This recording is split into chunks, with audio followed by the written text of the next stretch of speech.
నమస్తే, welcome to our channel. అసెంబ్లీకి వెళ్లరు, దందాలు చేస్తారు, దోపిడీలు చేస్తారు, గన్స్ పెట్టి ఆస్తులను భూములను రాయించుకుంటారు అంటూ వీరెవరు అంటూ గత 5 ఏళ్లు కూడా జగన్ పరిపాలించారు రాష్ట్రాన్ని. మరి ఇప్పుడేదో రాష్ట్రంలో అలజడి సృష్టించాలని ఈ నెల 27 నుంచి రైతు సమస్యలపై పోరాటం అంటూ జిల్లా స్థాయిలో పర్యటిస్తామని చెప్తున్నారు ఆయన. మరి ఇదే విషయంపై పూర్తిగా విశ్లేషించడానికి మనతో పాటుగా ఉన్నారు senior political analyst KVV Prasad గారు. సార్ నమస్తే. సార్ నమస్తే అమ్మా. సార్, మనం చూసినట్లయితే కూటమి ప్రభుత్వం అధికారంలోకి వచ్చి దాదాపు 6 నెలలు కావస్తుంది. రాష్ట్రంలో పెట్టుబడులను తీసుకొస్తుంది, ఒక్కొక్కటిగా చేస్తూ వస్తుంది. సంక్షేమ పథకాలు ఏమున్నాయో వాటిని కూడా ఒక్కొక్కటిగా అందిస్తుంది. ఉచిత బస్సు కూడా జనవరి నుంచి సంక్రాంతి కానుకగా ఇచ్చే ఆలోచనలో కూడా ఉన్నారు. ఇదంతా ఒకలా ఉంటే ఏదో రాష్ట్రంలో అలజడి సృష్టించాలి, ఏదో అయిపోయింది అన్నట్టుగా మాజీ సీఎం వైఎస్ జగన్మోహన్ రెడ్డి రైతుల సమస్యలపై ఈ నెల 27 నుంచి జిల్లా స్థాయిలో పర్యటిస్తాము అన్నట్టుగా అంటున్నారు ఆయన. దీనిపై మీ స్పందన ఏంటి సార్? ఇప్పుడు దెయ్యాలు వేదాలు వల్లించినట్టుగా ఇప్పుడు చేయవలసిందల్లా చేసేసి రాష్ట్రాన్ని పూర్తిగా అప్పుల ఊబిలోకి నెట్టేసేసి ఖజానాలో రూపాయి లేకుండా మొత్తం ఖజానాని సర్వనాశనం చేసేసి ఎన్ని రకాలుగా ఎక్కడెక్కడ అప్పు దొరికితే అన్ని రకాలుగా అధిక వడ్డీలకు అప్పులు తీసుకొచ్చి ఉన్న ప్రభుత్వ ఆస్తుల్ని, పాలిటెక్నిక్ లేవు, హాస్పిటల్స్ లేవు, ప్రభుత్వ స్థలాలు లేవు, కలెక్టరేట్లు లేవు, ఏదో మన శ్రీశ్రీ గారి కవిత ఉంటుంది కదా, అగ్గిపుల్ల, సబ్బు బిళ్ళ, కుక్క పిల్ల, కవిత కాదేది కనహరం అని ఒక ఇది ఉంటుంది. సో ఆ విధంగా ఈయన అవినీతిగా అనంతమైనది అవినీతి, అసలు అంతుబంతు లేనిది. అంటే డీప్ సీ అని ఉంటారు. సో డీప్ సీలో కూడా ఏంటంటే ఈవెన్ అంత దాన్ని కూడా మనం దాన్ని మెజర్ చేయొచ్చు, అది ఎంత లోతులో ఉందని చెప్పి. అంతకు మించిన అవినీతి చేశాడు ఈ మహానుభావుడు.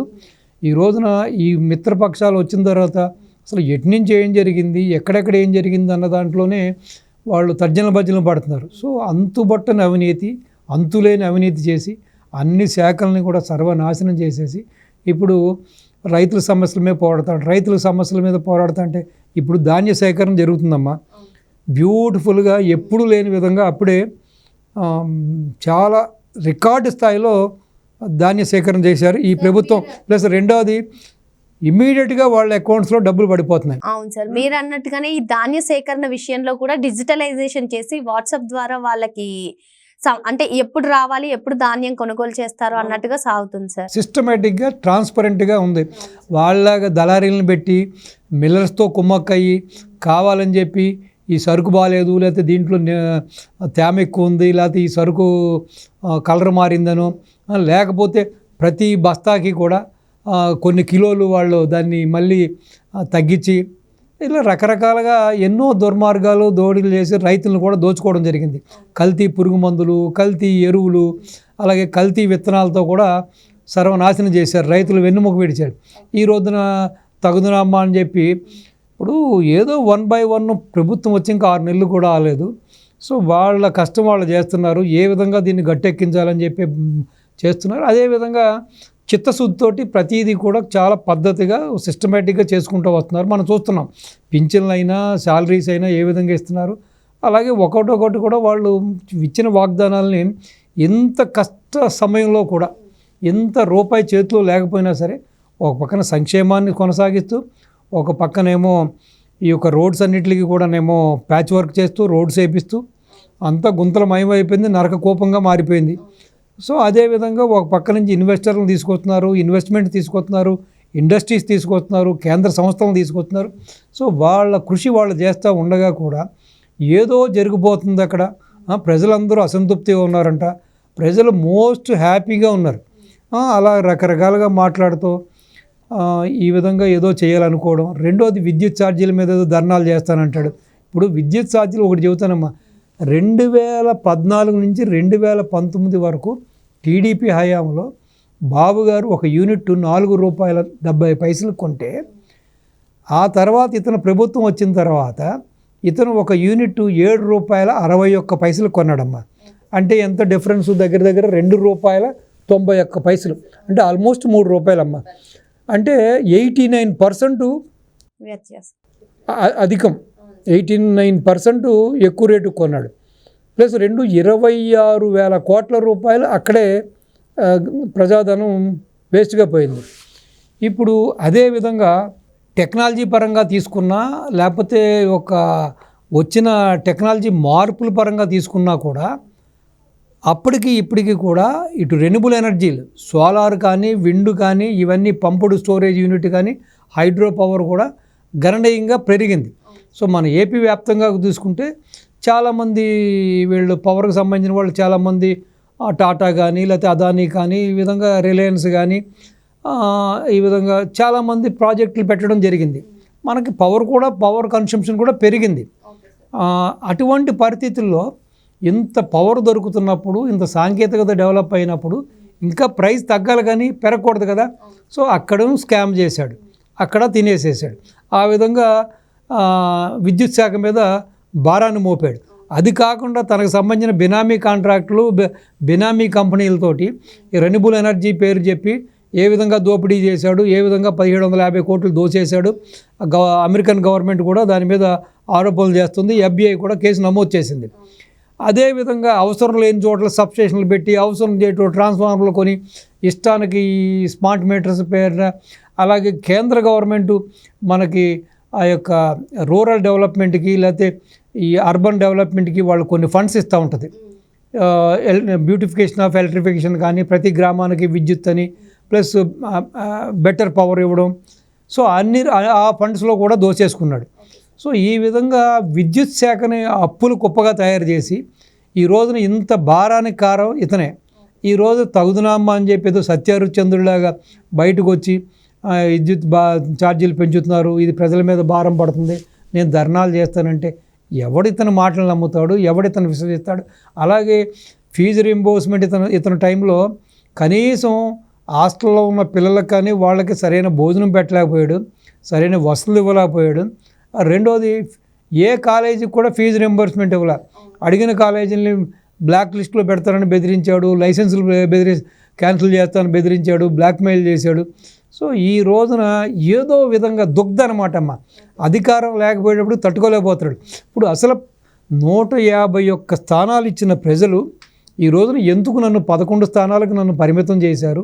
నేను చేసిన తప్పేంటి, నేను చేసిన ఒప్పేంటి, అసలు ఏం జరిగింది, క్షేత్రస్థాయిలో ఏం జరిగింది, ఎందుకు ప్రజలు ఈ విధంగా నన్ను చీకొట్టారు అనే ఒక ఆత్మపరిశీలన చేసుకోకుండా, అసలు పునఃపరిశీలన చేసుకోకుండా, అసలు ఎందుకు మనం ఈ విధంగా ఇంత కనిష్టానికి వెళ్ళిపోయాం, మనం ఏం జరిగింది, మనం చేసిన తప్పులేంటి అని కూడా సమీక్ష చేసుకోకుండా ఎంతసేపు ఏదో జరిగిపోతుందని చెప్పి ఇన్ని రకాలుగా మీరు చెప్పినట్టుగా పోర్టుల్ని దోచేసి, ల్యాండ్స్ని దోచేసి అన్నట్టుగా అసలు ముందు ఏమన్నారంటే జనవరి తర్వాత అంటే సంక్రాంతి తర్వాత నేను జిల్లాగా పర్యటిస్తానన్న ఆయన ఇప్పుడు సడన్ గా 27వ తారీఖుని ఎంచుకున్నారు. అంటే మనం చూసినట్లయితే సెకీ వ్యవహారం ఉంది, కాకినాడ పోర్టు వ్యవహారం ఉంది. అంటే ఈ పాలిటిక్స్ ని డైవర్ట్ చేయడానికి ప్రజల్లోకి వెళ్తానంటున్నారా?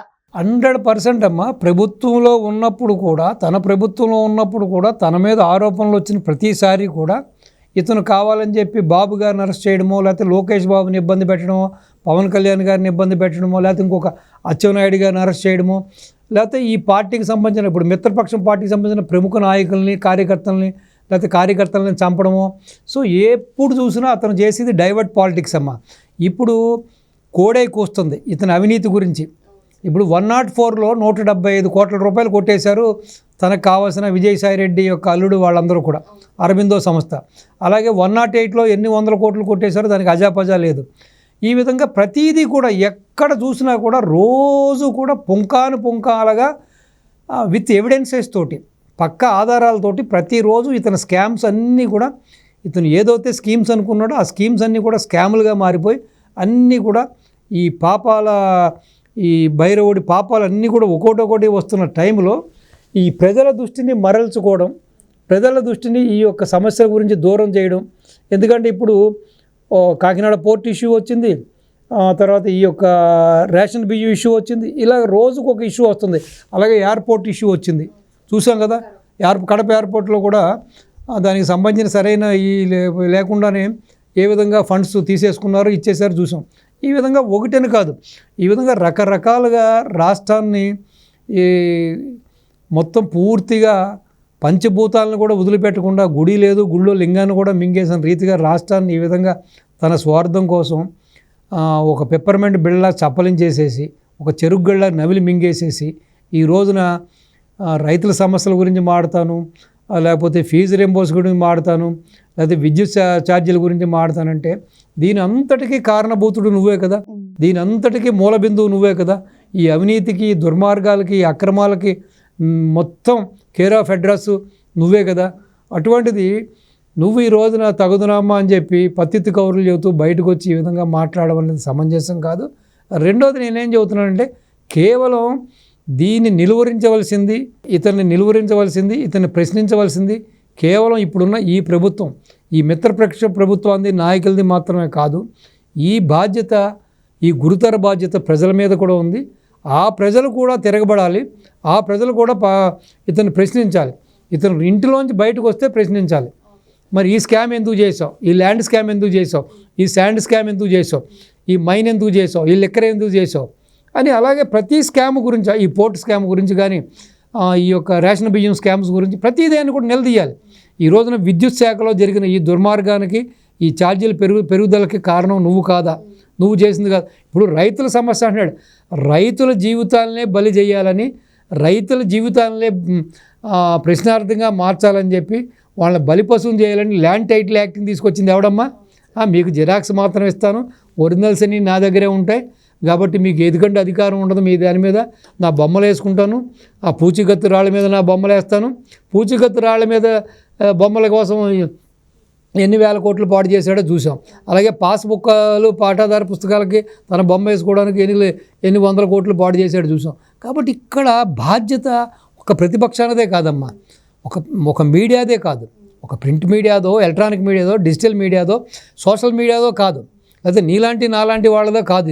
ఇది ప్రజలు సమిష్టిగా ఒక తాటి మీదకి వచ్చి, అరే అయ్యా నువ్వు చేసింది చాలు, నువ్వు ఇంట్లోంచి వస్తే మర్యాద ఉండదు నీకు, ఇంతటితో నువ్వు నీ మూటముళ్ళు సర్దుకో, ఇంతటితో నీ నంగనాచి కవర్లు కట్టిపెట్టు, చేసిందంతా నువ్వు. వాళ్ళు ఏదో కింద మీద పడి ఈ రాష్ట్రాన్ని మళ్ళీ గాడిలో పెట్టడానికి వాళ్ళు అహర్నిశలు భగీరథ యత్నం చేస్తున్నారు. మరి ఇటువంటి సమయంలో నువ్వు ఇలా వచ్చి ఈ విధంగా మాట్లాడడం అనేది నీకు సబబు కాదు. ముందు దాచుకున్న సొమ్ము ఏదవుతుందో ముందు నిజంగా మా మీద చిత్తశుద్ధి ఉంటే, ఫీజు రింబర్స్మెంట్ మీద చిత్తశుద్ధి ఉంటే, ప్లస్ రైతుల మీద చిత్తశుద్ధి ఉంటే, అలాగే విద్యుత్ ఛార్జీలు పెరగకూడదని చిత్తశుద్ధి ఉంటే, నువ్వు ఏదైతే దోచుకున్నావో, ఏదైతే దాచుకున్నావో, రకరకాల రూపంలో దాచావో, ఆ సొమ్మంతా తీసుకొచ్చి నిజంగా రాష్ట్రం మీద, రాష్ట్ర ప్రజల మీద నీకు నిజంగా ప్రేమ, అనురాగం, బాధ్యత ఉంటే నువ్వు ముందు జమేసి తర్వాత వచ్చి మాట్లాడు. అప్పుడు నువ్వు మంచివాడని చెప్పి మేము గుర్తిస్తామని చెప్పి ప్రజలు ఈ విధంగా నిలదీయాలమ్మా. ఆ నిలదీసిన రోజున ఈ విధంగా బురద చేయడానికి, బురద జల్లడానికి ఇతను సాహసించడు, అసలు ఇంట్లోంచి కూడా రాడు.